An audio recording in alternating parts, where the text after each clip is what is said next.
It is definitely time to get some work done in the state of Maryland. And to that end, the Lieutenant Governor-elect, Boyd Rutherford, joins us right now. Of course, Larry Hogan, when he was running for governor, said that he would be the CEO of the Free State. And Mr. Rutherford, you would be the chief operating officer, which means it's going to be part of your job to roll up your sleeves and try to make parts of this government work a whole lot better. How's it looking so far?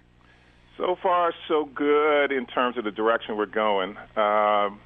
Anyone, and let me back up. Good morning. Good morning. Good morning, Mr. Rutherford. Anyone who's purchased or moved into an old house or an old building and you try to do a few little repairs and you open the walls, you pull the carpet up and you see that the floor is worse than what you thought and there's leaks and there's some pipe problems, we're seeing that there's a little bit more damage to the ship of state than what we thought was there. Oh, really? We had a press conference yesterday, and Larry and I should say Governor-elect Hogan and Bobby Neal, who we've brought in to help us with budget issues, gave a presentation to the press to talk about the real challenge that we have going forward with regard to the budget situation and the overspending and overborrowing that's occurred over the last several years. Well, okay, so how big a gap are you going to have to make up? Well, including the remainder of this year and next year, we're looking at around $900 million. $900 million. And that's going to be sort of a heavy lift, isn't it? Yes. Without raising taxes. Without raising taxes, exactly. So and I think we've seen over the last several years with the 40 tax increases, it didn't necessarily bring in additional revenue either. So right. it tended to cause people to leave the state and right. businesses to hire less people and in some cases leave. And those who are thinking about coming, particularly to the D.C. area, to just fly over and go to Virginia. Well, so you say you're pulling up the boards on the floor and you're finding that there's a lot of rotted wood there. Give me an example. Give me just like one little anecdote of things that you found that are worse than you thought they were going to be. Well, the main thing is the budget. Is the budget situation that we are bouncing up against the borrowing limit to be able to maintain our AAA bond rating. There's some proposals out there with the current administration that would likely tip us over.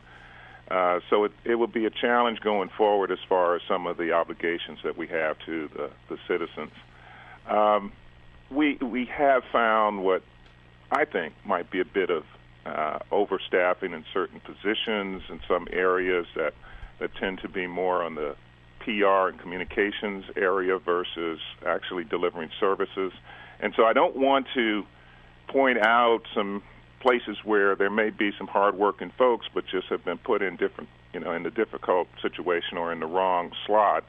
But we do have some duplication and some areas where we should be delivering services and not just spinning. Lieutenant Governor-elect Boyd Rutherford is our guest, and I was lucky enough to hear you speak last week at the Maryland Republican convention, and you were mentioning some of this redundancy, especially in some of the programs. Where I think a lot of us have a hunch that, like every different department of the state has their own jobs program and has their own nutrition program and there's so much redundancy. Talk to me about what your vision is and what the governor-elect vision is in terms of trying to harness some of those programs. We all want to do good for the people who need assistance, but harnessing those programs into things that don't make people dependent on the state, but actually lift them up out of poverty. Well, we ran on three main areas, and that was jobs, economic development, and helping struggling Marylanders and Maryland families. And with that said, we will be giving direction to all of our cabinet officials and senior officials that they have to think about those three things as they go forward. In fact, when I was sitting at the table waiting to speak after your illustrious speak and digs at my USC Trojans, the gentleman sitting next to me gave me an idea when I was telling him about those three things, and he said, you should put it on the back of every business card.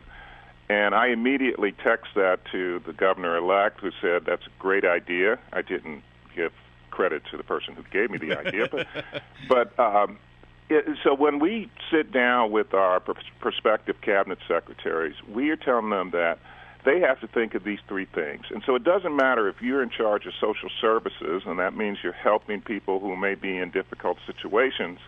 You have to be thinking about how to get them to productivity, how they can become productive citizens, that they can get jobs, possibly if they're creative, that they can become self-sufficient in terms of income.